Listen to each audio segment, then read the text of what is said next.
For centuries, humanity was considered a footnote in galactic records. A curiosity at best. A mistake at worst. They were small, fragile, loud, bound to a single yellow star on the outer fringe of civilized space. When humanity first reached beyond its system, the great powers barely noticed. When they spoke at the Galactic Council, no one listened. And when they warned of what they were becoming, no one believed them. Humans did not have the longest lifespans. They did not possess the strongest bodies. They did not wield ancient technologies passed down from forgotten precursor gods. So the galaxy laughed. The Dravari mocked their crude ship designs. The Zelthan dismissed their inefficient energy use. The Council archivists classified humanity as non-threatening, developmentally limited. Even the mercantile empires ignored them. Humans had little to trade, fewer worlds to offer, and no great fleets to fear. But what the galaxy failed to understand was this. Humanity had never survived by being the strongest. They survived by being relentless. Every insult became motivation. Every dismissal became fuel. Every closed door became a wall they learned to climb, or break. While the great empires rested on ancient victories, humanity experimented. While others perfected tradition, humans embraced adaptation. They fought wars among themselves that nearly wiped them out, and learned from every single one.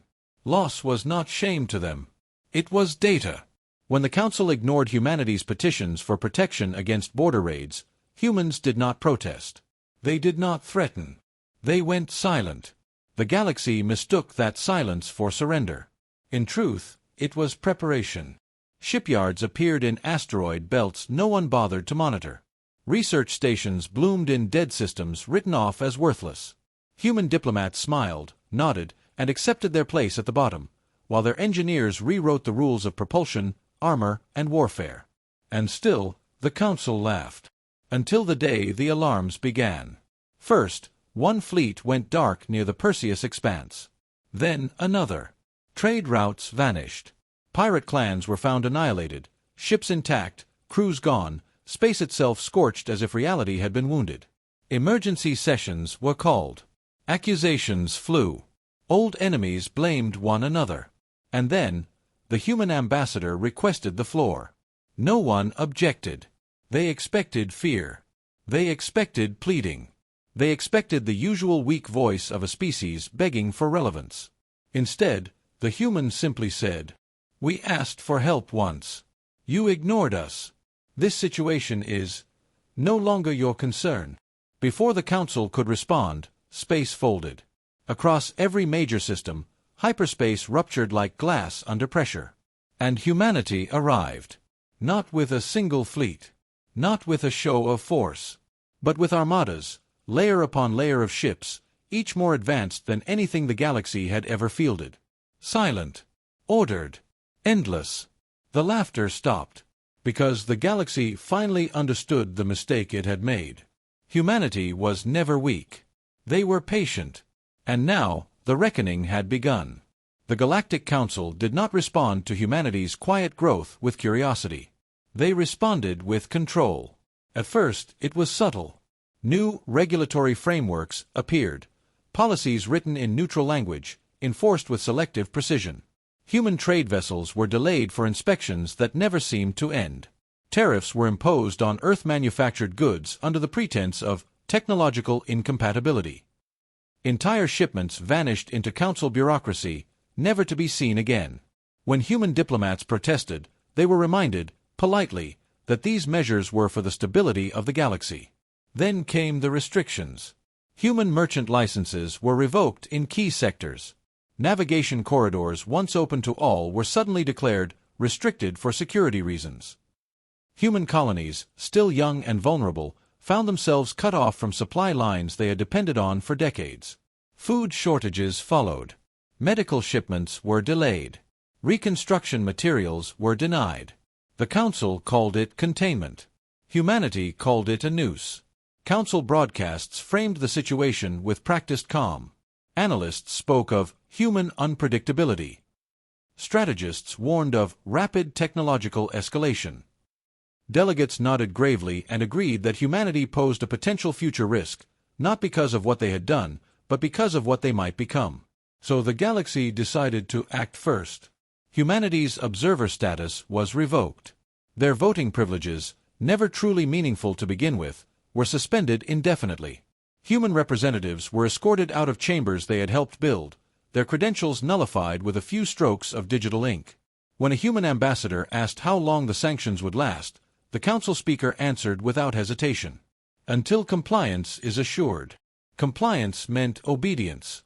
Compliance meant stagnation. Compliance meant knowing their place. Then the borders closed. Council patrol fleets established exclusion zones around human space.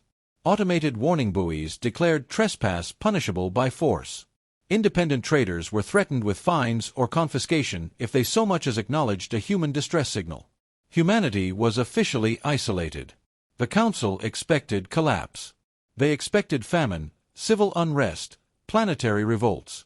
They expected Earth to fracture under pressure, for colonies to turn on one another, for humanity to beg, loudly and desperately, for readmission. They had seen it before. Dozens of young species had failed the same way. Isolation broke them. Fear unraveled them. The Council's grip tightened, and eventually, the survivors accepted permanent subservience in exchange for protection. But humanity did not break. They adapted. Cut off from galactic markets, humans rebuilt their own. When alien pharmaceuticals were denied, human biochemists synthesized better ones. When spare parts were embargoed, human factories redesigned entire systems from scratch. Leaner, modular, brutally efficient. Isolation forced unity. Rival governments shared data. Corporate secrets were nationalized overnight. Military research once buried under treaties and ethical committees was unleashed, not for conquest, but survival. Every sanction became a challenge. Every restriction became a lesson. Every closed border became a line humans learned to cross without being seen. Council intelligence reports began to show anomalies. Human energy output was rising. Ship production numbers did not match observed traffic. Deep space sensors recorded brief, impossible distortions near human systems, then nothing. The Council dismissed these as errors. After all, humanity was isolated, contained, choked. They were supposed to be collapsing. Instead, in the silence beyond the Council's borders, humanity was doing what it had always done best. Learning, building, preparing. And when the galaxy finally realized that isolation had not weakened humanity, but forged it, it was already far too late. Isolation did not shatter humanity. It burned away the fractures. For generations, humans had argued over borders, ideologies, economics, and history. Earth alone was a mosaic of rival nations, competing interests, and unresolved grudges. The colonies were worse, corporate worlds, military outposts, independent settlements, each answering to different authorities, each pulling in its own direction. The Galactic Council had expected those old divisions to resurface under pressure. They were wrong. The moment the Council sealed humanity behind exclusion zones, something ancient stirred in the human psyche. A memory older than spaceflight, older than nations, a simple truth forged through thousands of years of survival. When the world turns against you, you stand together or you die alone. Emergency summits were called across every human-held system. Political rivals sat at the same tables. Corporate magnates found their assets seized and repurposed without protest. Military leaders who had once prepared for wars against one another began exchanging classified data freely. Arguments still happened. Humans argued about everything. But they no longer argued about whether to stand together. Earth led the call, not as a ruler, but as an anchor. A unified command framework was proposed, debated, torn apart, rebuilt, and finally accepted. It was not perfect. Humans never made perfect systems. They made adaptable ones. Within months, the United Human Accord was signed. Colonial charters were rewritten. Defense pacts became absolute. An attack on one world, core or frontier, was declared an attack on all. For the first time in their history, humanity stood under a single strategic command. Not an empire. A shield. Resources flowed where they were needed most. Agricultural worlds fed industrial ones. Research stations shared breakthroughs in real time. Shipyards synchronized production schedules across light years as if distance itself had been reduced to a logistical inconvenience. Isolation forced efficiency. Redundancy became doctrine. Every system learned to operate independently if cut off, yet seamlessly rejoin the whole when contact returned. Supply chains were hardened against failure. Communications were rebuilt with layers of encryption and quantum redundancy that made interception functionally impossible. And slowly, quietly, humanity began to change. Children grew up knowing the Council not as a distant authority, but as a threat. Education shifted. History was no longer taught as a series of human conflicts, but as a single, continuous struggle to survive a hostile universe. The question was no longer who are we fighting? It was who will stand with us when the galaxy turns its back. The answer was always the same. Everyone. Humanity stopped waiting for permission. Civilian industries merged with defense research. Medical advancements bled into battlefield survivability. Construction technologies designed for hostile worlds were repurposed into armor and hull plating capable of withstanding forces once considered theoretical. Even culture changed. Art became defiant. Music became louder, sharper, faster. Stories no longer dreamed of peaceful coexistence. They warned of betrayal and praised preparedness. Hope was still there, but it was armored now. If no one else would protect them, they would protect themselves. Deep in black space facilities hidden beyond Council sensors, human engineers tested propulsion systems that bent spacetime in ways the Council had outlawed centuries ago. Fleets were designed not for parade formations or intimidation, but for overwhelming, decisive response. No grand speeches were broadcast. No threats were issued. No declarations were made. Humanity did not need the galaxy to acknowledge them anymore. They had acknowledged each other. And when unity replaced division, humanity achieved what the Council had feared from the very beginning. A species that no longer required external approval. A civilization that answered to itself alone. By the time the Council noticed that human space had gone unervingly quiet, every colony already knew its role. Every fleet already had its orders. And humanity was no longer waiting to be protected. They were preparing to ensure that no one would ever dare try to isolate them again. In the silence imposed by the Galactic Council, humanity did what it had always done best. They evolved. Cut off from galactic oversight, freed from treaties written by species that no longer remembered why they feared innovation, human research surged forward without restraint. What had once taken decades now took years. What had been deemed impossible was simply labeled and proven, and then tested until it worked. There were no grand announcements. No demonstrations. No warnings. Progress happened in shadows. Human engineers abandoned conventional hyperspace theory, discarding assumptions the galaxy treated as immutable laws. New engines were born from that defiance, drives that did not merely enter hyperspace, but sculpted it. Vessels no longer followed predictable corridors. They arrived from angle sensors were never designed to watch. The Council would later call them impossible. Humanity called them necessary. Defense came next. Traditional shielding relied on absorption and dissipation, methods perfected over millennia and optimized into stagnation. Human scientists took a different approach. Instead of resisting force, their shields redirected it, folded it, bled it into higher dimensional space. Energy weapons vanished on contact. Kinetic strikes lost cohesion, tearing themselves apart before reaching the hull. Test logs recorded a simple phrase over and over. Structure intact. Hull plating followed. Layered composites grown rather than manufactured. Smart materials that reconfigured under stress. Armor that remembered damage and adapted against it. Unbreakable was not the goal. Survivable was. Shipyards expanded in places no one monitored, inside hollowed asteroids, beneath the surfaces of dead worlds, drifting in the gravity shadows of black holes where no Council probe dared linger. Entire fleets were assembled without ever appearing on standard trade or traffic networks. And these fleets were different. They were not designed for territorial dominance or intimidation displays. There were no ornate hulls, no ceremonial command towers, no symbols meant to inspire awe. Human ships were blunt, purpose-built, modular. Every vessel could fight. Every vessel could repair another.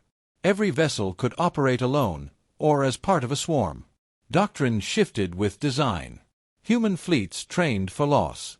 Command structures assumed casualties and adapted in real time. Artificial intelligences did not replace human decision-making, they amplified it, processing battlefield chaos at speeds no organic mind could match. And yet, for all their power, these fleets were never intended to conquer. They were built to end fights quickly, to arrive without warning, to absorb the first blow, to respond with overwhelming precision. Survival through superiority, not domination. While the galaxy looked away, distracted by its ancient rivalries and comfortable hierarchies, humanity prepared for a future they knew was coming. Not because they desired war, but because history had taught them a brutal lesson. Those who appear weak invite extinction. So humanity stopped appearing weak. Council intelligence noticed the anomalies eventually. Strange energy signatures. Empty systems that should have shown activity but didn't. Statistical inconsistencies that refused to resolve. Reports were filed. Debated. Delayed. After all, humanity was isolated. Contained. Irrelevant. That belief was the galaxy's greatest comfort. And its most fatal mistake. Because when humanity finally chose to break the silence, they would not do so with words. They would do so with fleets. The First World fell without warning. One moment it was a thriving trade nexus, millions of voices, ships crossing in endless patterns of light. The next, it was silent. Orbital defenses lay shattered like broken bones. Cities burned from the inside out.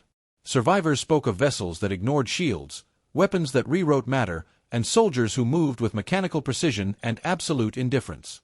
The galaxy named them quickly. The Dominion. No one knew where they had come from. No ancient records mentioned them. No precursor ruins bore their mark. They did not announce themselves or issue ultimatums. They arrived, assessed, and erased resistance with chilling efficiency. World after world fell. Some were glassed from orbit.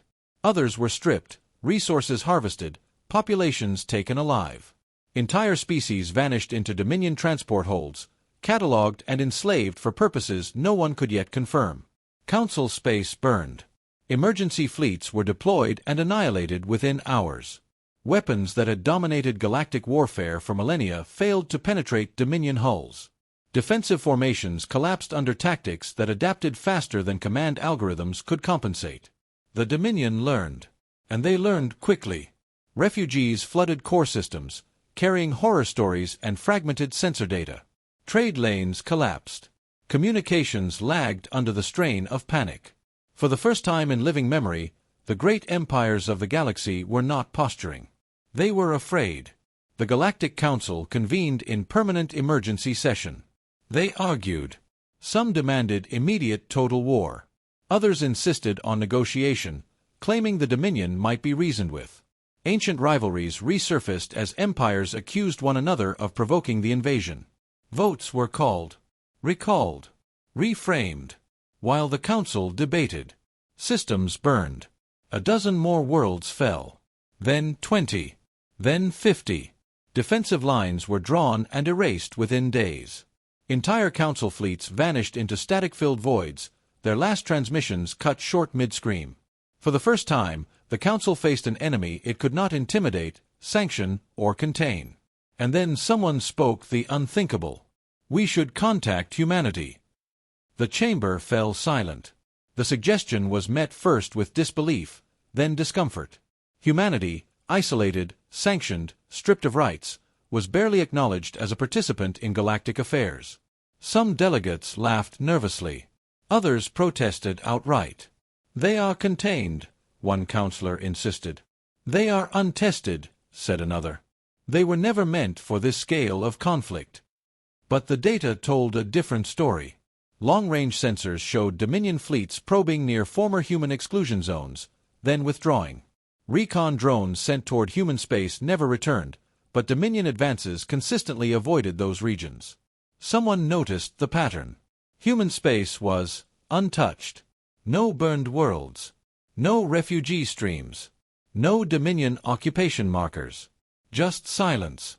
The Council's confidence fractured. Reluctantly, desperately, they did what they had sworn never to do. They turned to humanity. A priority transmission was authorized, unrestricted, unsanctioned, unfiltered. It crossed borders the Council had sealed years ago and entered human space unchallenged. The reply came faster than expected. Not from Earth. Not from a civilian authority. From unified human command. The face that appeared was calm. Not triumphant. Not fearful. Prepared. "You are requesting military assistance," the human commander said, more statement than question. The Council speaker straightened, pride swallowed by necessity. "The Dominion threatens all sentient life. Your isolation, your status, can be reconsidered. Trade restored. Rights reinstated. We ask that you stand with us." There was a pause. Just long enough to feel uncomfortable. "We warned you once," the human replied. "You ignored us. You isolated us. You forced us to prepare alone." The Council chamber braced for condemnation. Instead, the human continued evenly. "The Dominion is not your punishment. It is a test. One you are failing." Murmurs rippled through the chamber. "Our fleets were not built for conquest," the commander said. "They were built for survival against precisely this kind of threat."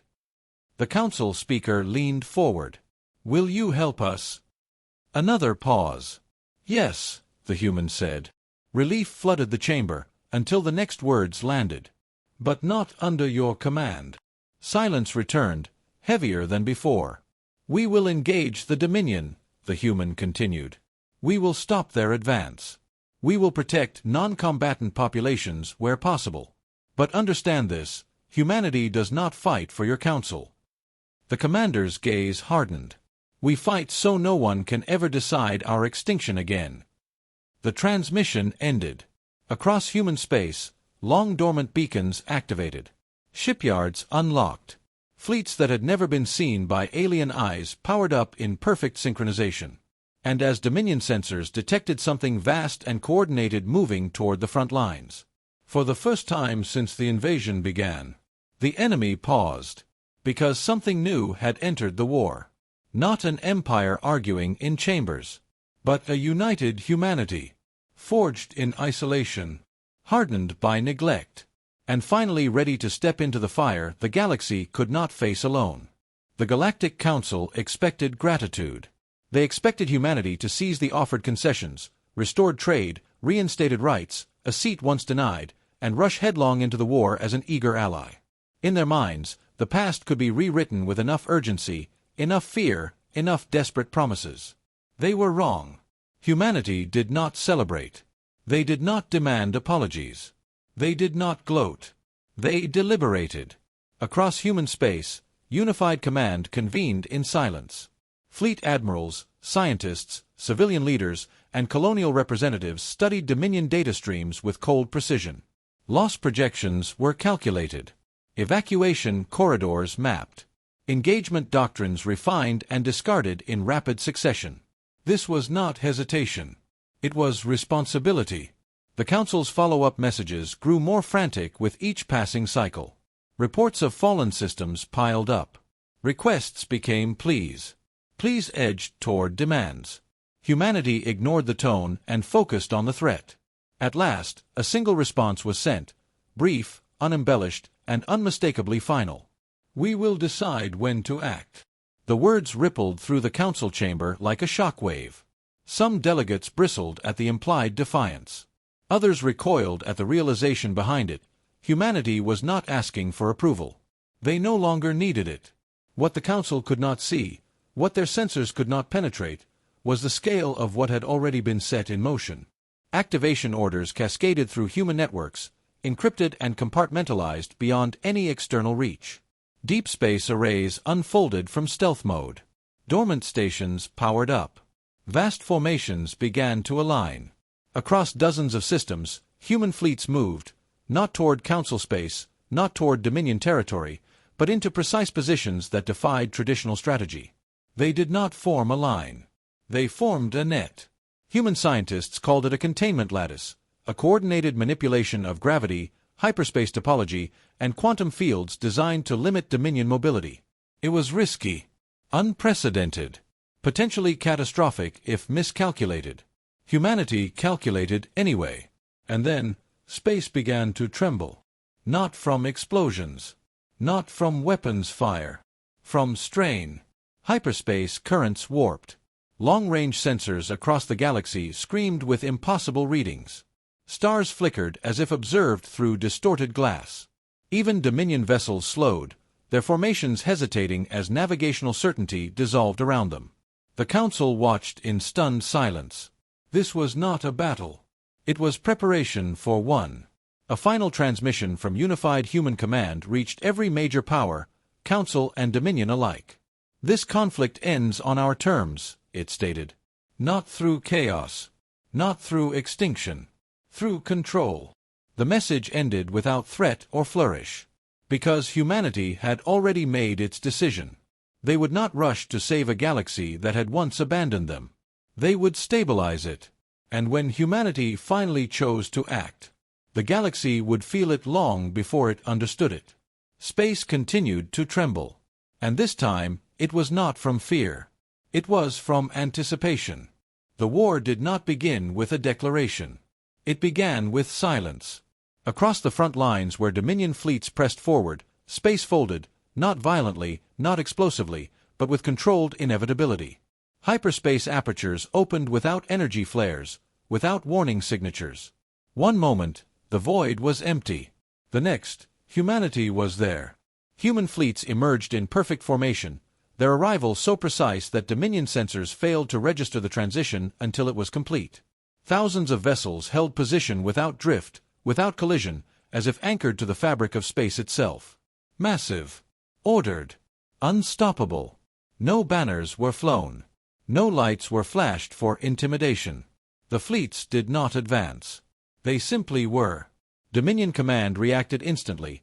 Targeting solutions spun up, weapons charged, formations shifted for engagement. Nothing fired. Before the first shot could be authorized, a single transmission cut across every known channel. Council frequencies, Dominion command bands, civilian emergency nets. The message was simple. Stand down. It was not shouted. It was not threatened. It was not repeated. The Dominion did not comply. Their opening salvo never reached its targets. Energy lances curved away as space-time folded under precise human control. Kinetic projectiles lost coherence, dispersing into harmless clouds of debris.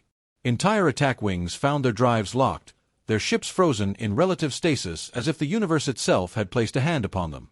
Then humanity moved. Not forward. Around. Human strike groups vanished and reappeared deep within Dominion formations, severing command vessels with surgical precision.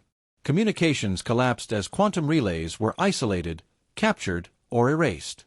Dominion coordination fractured in seconds, their adaptive tactics rendered useless without centralized direction. This was not a battle of attrition. It was a dismantling. Where resistance flared, it was ended instantly. Human weapons did not destroy indiscriminately. They disabled. They isolated. They neutralized propulsion, power, and command while leaving hulls intact whenever possible. Entire Dominion fleets were rendered inert, alive, intact, and utterly helpless. The Council watched in stunned disbelief. This was warfare rewritten. There were no heroic charges. No desperate last stands. No drawn-out engagements. Only outcomes. Within hours, Dominion advances across multiple sectors halted simultaneously. Slave transports were intercepted and secured. Occupied worlds found Dominion forces suddenly powerless, their overseers cut off and contained without planetary devastation. Then came the final blow. Human fleets repositioned again, not toward Council space, but deeper, surrounding the Dominion core territories in a perfect three-dimensional encirclement. Escape vectors vanished. Hyperspace lanes collapsed into controlled choke points. The Dominion finally attempted communication. Humanity did not negotiate. A single response was transmitted. This war is over. You simply have not accepted it yet. There was no final explosion. No dramatic annihilation. The Dominion stood down, not because they were defeated in battle, but because battle itself had been denied to them. The war ended before the enemy truly understood it had begun. And across the galaxy, one truth settled in with quiet finality. Humanity had not entered the war to fight. They had entered it to end it. Decisively. The Galactic Council survived the war. Its authority did not. In the aftermath of the Dominion's defeat, emergency sessions gave way to reconstruction summits. Delegates returned to familiar habits, motions, committees, jurisdictional claims. Resolutions were drafted declaring the Council the rightful architect of victory, the stabilizing force that had preserved galactic order. Humanity did not object. They simply did not comply. When the Council attempted to reassert control over former exclusion zones, human fleets were already there, quietly assisting evacuations, reopening trade routes, and dismantling remnants of Dominion infrastructure. When Council patrols arrived to secure liberated systems, they found human logistics networks in place, relief already delivered, defenses already stabilized. No permission had been requested. The Council tried sanctions again. Human trade did not falter. They tried political pressure. Human diplomats did not attend. They tried to summon humanity back into the old hierarchy, offering elevated status, permanent seats, shared command authority. The answer was polite and final. Humanity would not rule the galaxy. They had no interest in empires, councils, or dominion over others. They did not claim territory beyond what they already held. They did not impose laws, ideologies, or tribute. They did something far more unsettling. They set a precedent. Across liberated worlds, human fleets withdrew once stability was assured. Local governments were restored. Species long suppressed by the Council's slow indifference found themselves free to rebuild without a new master stepping into the void. But something had changed. When pirates gathered, human patrols appeared, unannounced. When slavers resurfaced, their networks collapsed overnight. When war brewed between rival powers, fleets moved silently to the borders and waited. No declarations. No ultimatums. Just presence. The Council realized too late that power no longer flowed through chambers and votes. It flowed through capability and the will to act without hesitation. Humanity had rewritten the balance without sitting on a throne. They became a constant, a quiet certainty in a dangerous universe, a truth every species now understood, whether they welcomed it or not. Humanity did not seek to rule the stars. But if darkness rose again, if extinction threatened, if the galaxy turned on itself, humanity would be there, not as conquerors, not as judges, but as the line that would not break. And somewhere in the vastness of space, long-range sensors continued to watch for impossible distortions, subtle tremors in spacetime that meant human fleets were already moving. Because the new reality was simple. The galaxy could do as it pleased, but it would never face the darkness alone again.